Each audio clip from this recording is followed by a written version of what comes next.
Welcome to the Notion of You. I'm Tashi Jones, storyteller, guide, and your gentle reminder to slow down and come home to yourself. Each week, we explore what it means to live with more trust, more presence, and more peace, one breath at a time. You are safe here. I want you to treat this podcast like two friends grabbing coffee. No performance, no pressure, just honesty. Before we go anywhere today, take a breath with me. Let your shoulders drop, your jaw unclench. Notice where your body is gripping. Your brain has probably been busy. Mine usually is. Tabs open, lists running, replaying conversations, predicting what might go wrong later.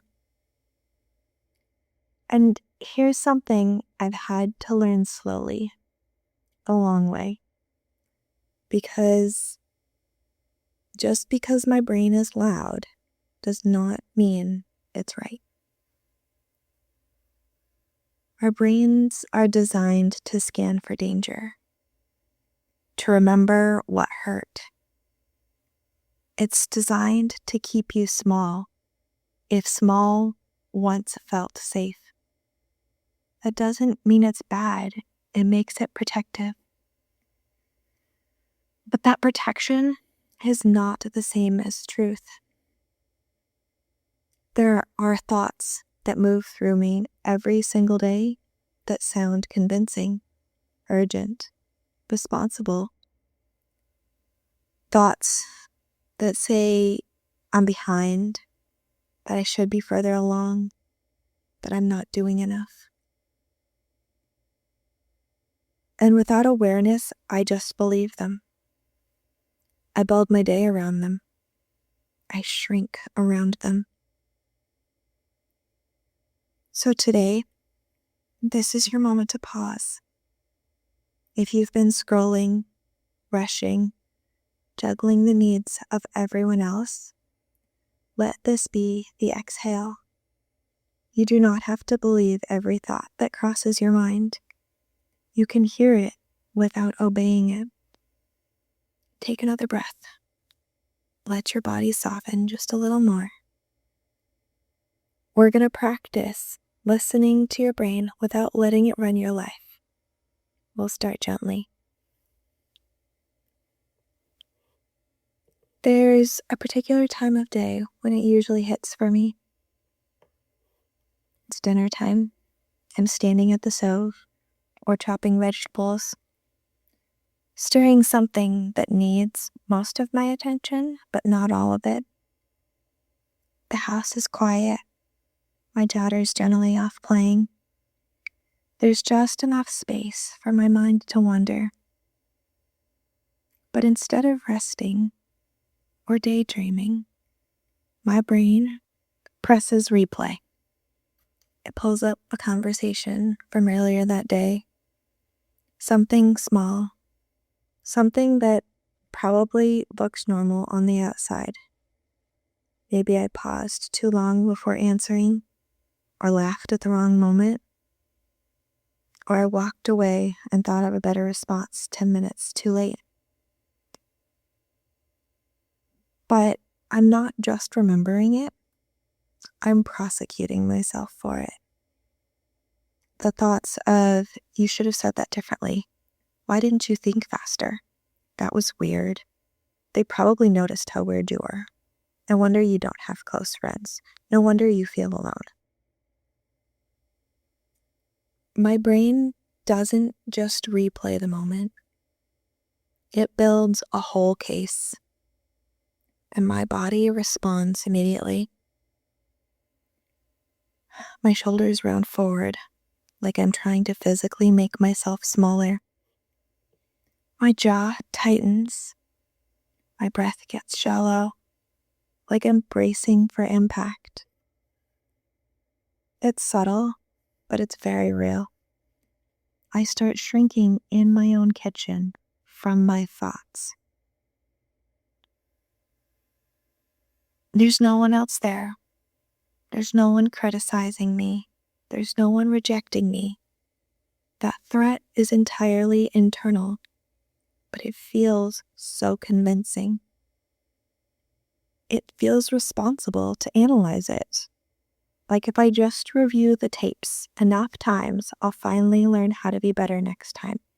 How to be smoother, quicker, less awkward. It convinces me that this is growth. But when I really look at it, it's not growth. It's fear trying to keep me safe. Because when I believe the story that I'm awkward and unlikable, I grow smaller. If I let that thought pattern lead, I tend to get quieter. The next time I'm around people, I hold my ideas back.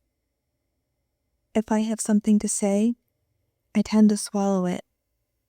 I minimize my own voice before anyone else can. I decide it's safer not to risk giving my brain more evidence to use against me later. It becomes this strange self-fulfilling prophecy. The thoughts say, see, you're awkward, you shouldn't speak. So I don't speak. And then I feel more disconnected. The original conversation event was neutral at worst. But by the time my brain is done with it, it's proof that I am fundamentally flawed. And the scary part is that it feels like truth. It feels logical, analytical, responsible. But what I see now is that it's not truth. It's an old protection strategy. One that thinks if I catch every possible mistake first, I won't be blindsided later. Standing there at the stove, with my shoulders curled in, my jaw tight, I can feel how much energy it costs me to believe that voice. I can also feel a tiny shift that happens when I pause long enough to notice that it's, just my brain thinking again. It's not reality. It's just a story. There was a time when I thought the goal was to fix my thoughts, to upgrade them, to silence them, to replace every negative one with something shiny and positive. But that approach kept me fighting with my own mind. But what I'm learning is that my thoughts are often stories, and these stories start as protection. My brain is not a truth-telling machine. It's a pattern recognition machine. It scans for danger. It remembers where you felt exposed. It keeps records of the moments that stung and tries to prevent you from feeling that sting again. So when my brain is replaying that awkward conversation while I'm making dinner, it isn't trying to ruin my night. It's saying that felt unsafe, so let's go over it again so it doesn't happen. It's meant as protection. The problem is that protection ends up feeling a lot like shame. And if we don't know the difference, we start treating every thought like a fact. So here's what changed for me. I stopped asking, is that true? And started asking, what is this thought trying to protect? The question takes a different approach. It softens your internal response. Because if it's protection, it's not about a fight. It's about understanding. And over time, I've built a simple process that helps me create space between me and that thought. I call it catch, categorize, and choose. It's pretty simple, but simple is powerful when you practice it consistently. For catch, it's that first shift. It's not about fixing. It's not about arguing. It's catching the thought as it comes. So when I'm standing over the stove and I feel my shoulders round forward, That's generally for me the cue where I feel my body signal, the jaw tightening, my breath getting shallow, trying to shrink. So instead of continuing the internal trial, I pause and I become the observer. I hear the thought. It's not, this is true. It's not, this is terrible. But I just hear the thought. And that catch, that pause, creates a gap. It turns the thought from I am awkward and unlikable to there's a thought in my mind saying that I am awkward and unlikable. Do you feel the difference? One is about identity and the other is observation. Because when you catch the thought, you move from being inside it to looking at it. Then we can categorize it. We can ask, what is it? Is it fear? Is it an old pattern? Is it someone else's voice that I absorbed years ago? Most of my awkward spirals are about fear of rejection. Some of them are echoes from younger years. Some are remnants of a time that I genuinely did feel left out. Some are just my nervous system remembering that belonging matters. But when I catch the fear and categorize it, something shifts. Fear is allowed. Fear is human. Fear is not a verdict.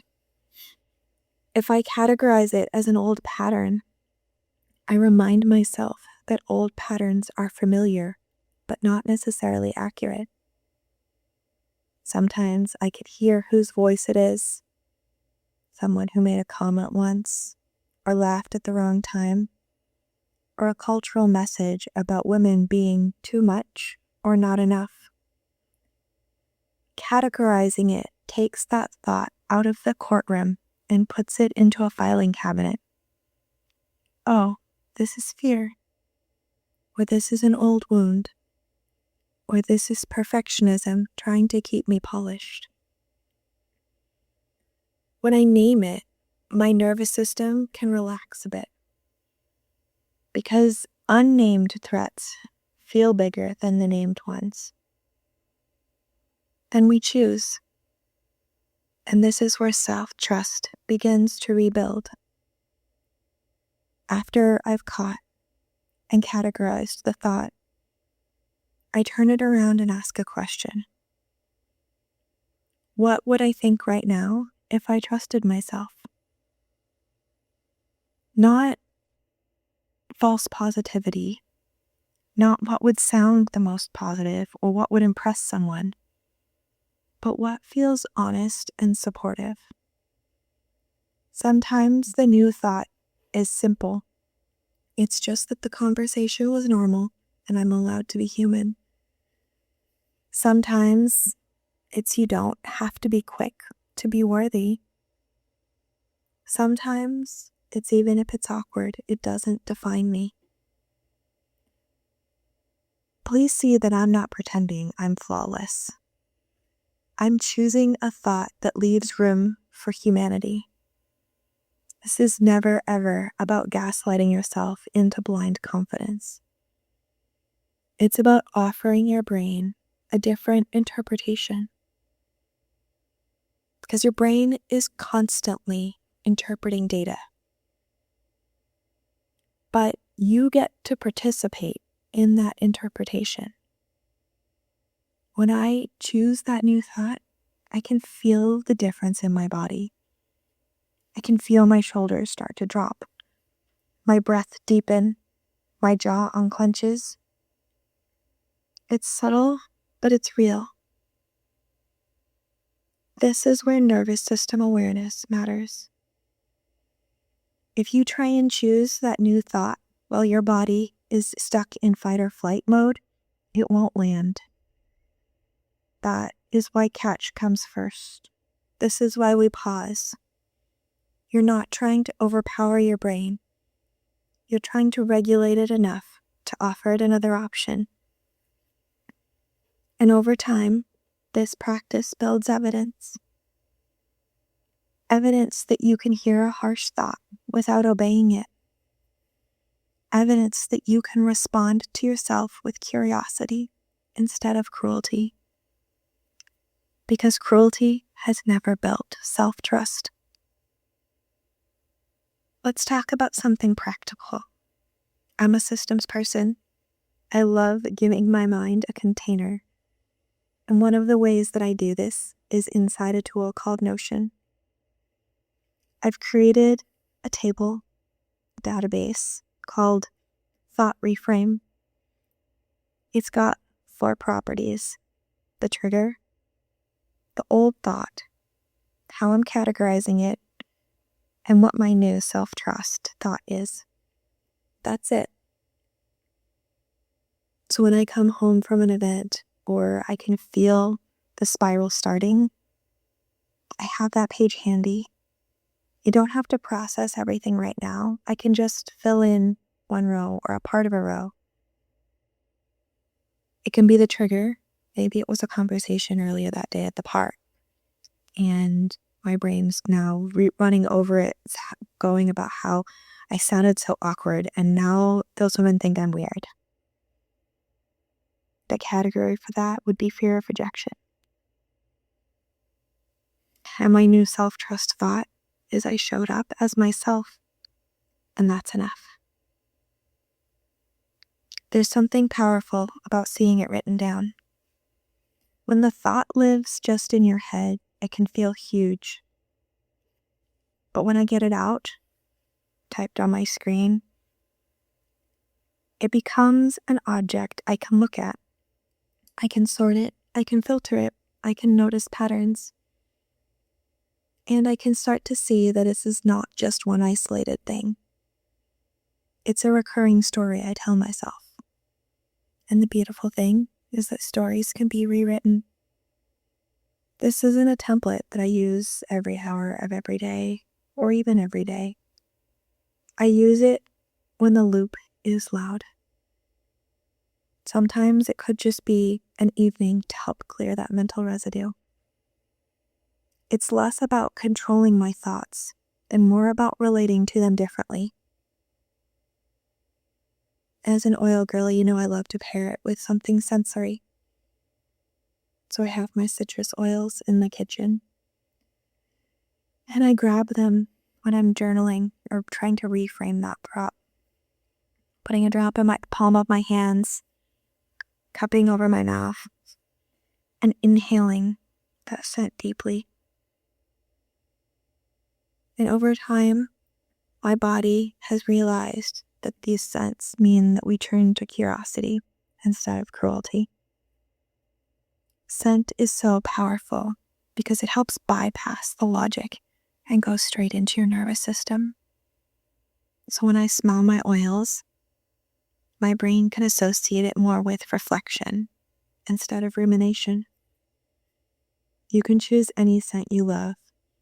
The key is consistency, using it for this practice, letting it become an anchor for you. This isn't about becoming someone who never has negative thoughts. I don't think that's possible. We all have them, still, every day. The difference is that I don't immediately fuse and identify with them. It's creating space, awareness, a space between that thought and my identity, a space between the memory and the meaning that I assign to it. And in that space, self-trust grows. Because self-trust isn't built by proving that you're perfect. It's built by proving you can sit with the discomfort without abandoning yourself.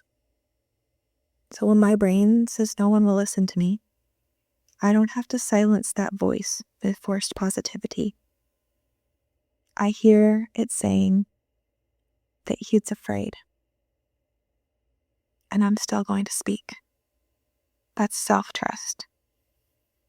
It's not about the absence of doubt. but it's about refusing to let doubt drive. You can't bully yourself into growing. You don't have to dissect every conversation to earn belonging. You don't have to solve your personality like it's a problem. Your brain is trying to protect you. Thank it, and then choose to lead differently. Catch, categorize, and choose again and again. The repetition is what will rewire you. Not intensity, not perfection, but consistency. Every time you practice it, you're teaching your nervous system that it's safe to be human. This week, I want you to pick one thought. Not all of them. Not your entire personality story, but one recurring loop that feels familiar. It could be the one that says I'm awkward, or I'm behind, or I always mess this up, or my favorite, I'm not ready. You already know which one it is. It's the one that shows up on repeat for you. When it hits this week, today, tomorrow, don't try and outrun it. Don't distract yourself with scroll. But also don't immediately argue with it. Pause. Notice your body. That's always where I start.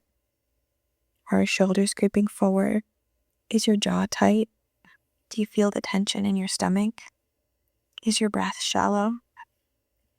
Let your body be the alarm bell instead of the thought itself. Then walk it through. Catch it. I hear you, thought. You could even say it out loud if you want. There's something grounding about hearing your own voice interrupt the spiral. Categorize it. Is it fear? An old wound? Perfectionism? Be honest but gentle. Then choose. Ask, if I trusted myself right now, what would I think instead? This isn't about dramatics or fake. Something that feels grounded and steady. Write it down if that helps you. Maybe in your Notion or your notes app or a journal. I found that when I physically move that thought from my head to paper, it loses its volume. It becomes something I can look at instead of something I'm trapped inside. You're not trying to erase that old thought, but you're practicing responding to it differently. And that repetition is what will change you. For a long time, I thought that growth meant tightening up, thinking faster, performing better, never saying the wrong thing again.